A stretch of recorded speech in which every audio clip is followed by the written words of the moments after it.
প্রিয় শিক্ষার্থীবৃন্দ, অনুবাদ বা ট্রান্সলেশন ক্লাসে সবাইকে আবারও স্বাগতম। আমার আজকের অনুবাদ বা ট্রান্সলেশন হচ্ছে ইন্টারোগেটিভ সেন্টেন্স, অর্থাৎ ইন্টারোগেটিভ সেন্টেন্স বা প্রশ্নবোধক বাক্যকে কিভাবে আমরা বাংলা থেকে ইংরেজিতে অনুবাদ করব বা ইংরেজি থেকে বাংলায় অনুবাদ করব।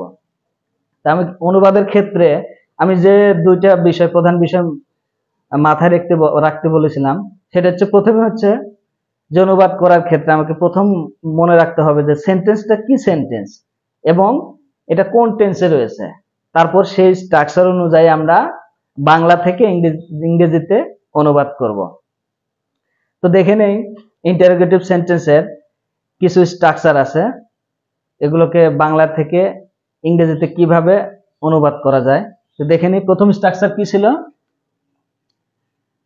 Two be verb plus subject plus extension, তারপর কি কোশ্চেন মার্ক থাকবে। তাহলে আমাকে বাক্য গঠন করার জন্য প্রথমে কি টু বি ভার্ব অর্থাৎ অক্সিলারি ভার্ব am is আর was were। স্ট্রাকচার অনুযায়ী আমরা বাক্যটা দেখি আগে। তোমরা কি সৈনিক ছিলে, এটা সেন্টেন্সটা কি ইন্টারোগেটিভ সেন্টেন্স এবং এটা কোন টেন্সে রয়েছে, সৈনিক ছিলে, ছিলে অর্থাৎ পাস্ট টেন্সে রয়েছে। তাহলে পাস্ট টেন্সের স্ট্রাকচার অনুযায়ী আমাকে বাংলা থেকে ইংরেজিতে অনুবাদ করতে হবে। তাহলে পাস্ট টেন্সের স্ট্রাকচার কি, প্রথমে টু বি ভার্ব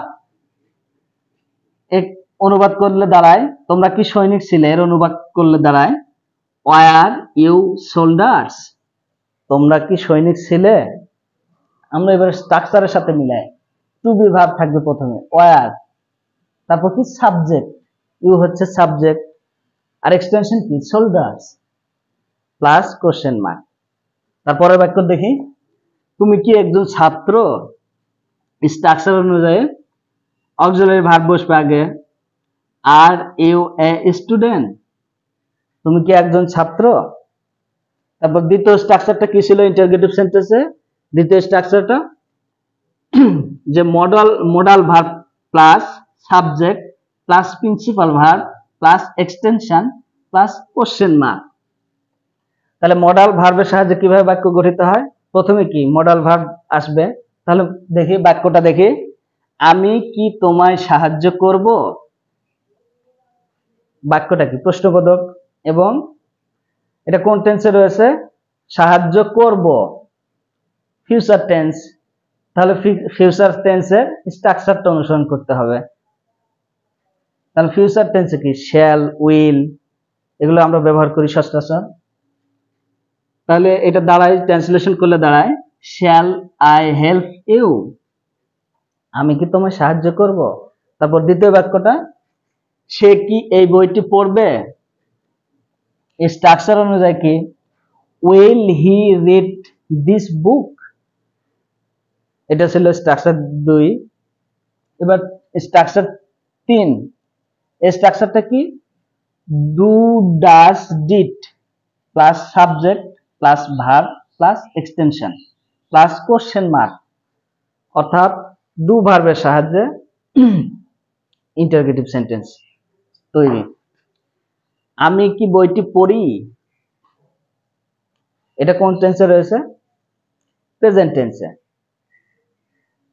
তাহলে এর অনুবাদ করলে দাঁড়াচ্ছে do verb do I read the book, আমি কি বইটা পড়ি। তারপর দ্বিতীয় বাক্য কি ছিল, সে কি স্কুলে যায়, does he go to school. এখানে স্ট্রাকচার কি ছিল, ডু ডাজ বা ডিড। তাহলে আমরা ডু হচ্ছে দ্বিতীয় বাক্যে, ডাজ সাবজেক্ট অনুযায়ী, যেহেতু subject third person singular number, ওই জন্য এখানে ডাজ হয়েছে। তারপর কি সাবজেক্ট, হি হচ্ছে সাবজেক্ট, ভার্ব গো হচ্ছে ভার্ব আর টু স্কুল হচ্ছে এক্সটেনশন। তো এই ছিল আজকে ইন্টারোগেটিভ সেন্টেন্সের 3টা স্ট্রাকচারের অনুবাদ। তো আমার ভিডিও প্রতিদিন নতুন নতুন ভিডিও পেতে অবশ্যই আমার চ্যানেলটাকে সাবস্ক্রাইব এবং ফলো এবং লাইক কমেন্ট করে রাখবে। ধন্যবাদ সবাইকে, ভালো থাকবে।